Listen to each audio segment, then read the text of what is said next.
update lang guys. Kaplatan din tayo ng gulong.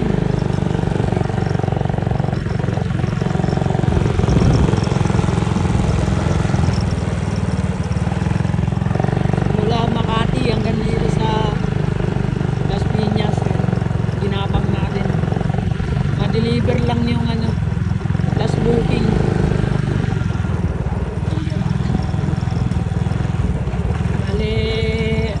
Dun pala tumama sa nakausli na manhole yung bakal. Hindi pa natapos kasi yung magkakalapad ng mga asfalto. Ang bilis ng takbo natin. Akala ko walang akala ko clear. Ayun.